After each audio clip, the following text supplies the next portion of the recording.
మేడారంలా రెండేండ్ల కోపారి వనదేవతల మహాజాతర సాగుతుంది కదా. ఈ ఏడు ఫిబ్రవరి 12 తారీఖు నుంచి 15 తారీఖు దాకా మినీ జాతర సాగబోతుంది. 10-20 రోజుల ముందు నుంచే భక్తులు పోతుంటారు మొక్కులు పెడతానికి. కాబట్టి ఏమేం సవలతులు చేయాలనో అన్ని అరుచుకుంటారు ఆఫీసర్లు. వీరమాతలు అడవులకెళ్ళొచ్చి గద్దెల మీదనే కొలువు తీరి మళ్ళా వనంలోకే పోతారు. ఇది అందరికి ఎరుకున్నదే గాని గుడి లేని దేవతల గుడి ముచ్చటే ఇది. ఎట్లున్నది డిజైను? ఇది సమ్మక్క గుడి, ఇది సారలమ్మ గుడి. అడవి తల్లులకు అద్దిరిపోయే నీడ సౌలత్ చేస్తుంది సర్కారు. తల్లులకు గుడి ఏంది, గద్దెల మీద కదా కొలువు ఉండేది అంటుర్రులే. జాతరప్పుడు ఆడ భక్తులు మొక్కులు పెడతారు. కానీ ఏడాదంతా పూజారులు తల్లులను కొలుచుకునేది మాత్రం గీ గుడులల్లా. సమ్మక్కకు మేడారంలో, సారలమ్మకు కన్నెపల్లిలు ఉన్నది గుడి.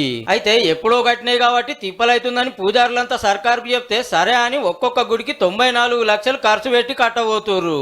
మళ్ళా ఇటుకలు సిమెంట్ గాజుల్లో అచ్చం కాకతీయుల కట్టడాలు ఎట్లుంటాయో అట్లనే రాతితోనే కడతారట. కాకతీయుల కాలం నుండి ఉండేటువంటి దేవాలయాలు రాతితో నిర్మాణం చేయబడి ఉన్నాయి. అలాగే వీరి యొక్క సమ్మక్క సారలమ్మల యొక్క ప్రాశస్త్యాన్ని దృష్టిలో పెట్టుకొని శాశ్వతంగా రాతితోటి నిర్మాణం చేయాలని సంకల్పించడం జరిగింది. స్థపతికి పిలానికి ఇస్తే ముద్దుగున్నదన్నారట పూజారులు. ఇక టెండర్లు పిలిచి రప్పరప్పు ఉరికిచ్చుడేనట పనులు. వచ్చే మేడారం మహాజాతర వరకు అమ్మవార్లు గుళ్ళల్లో కొలువు తీరుతారట.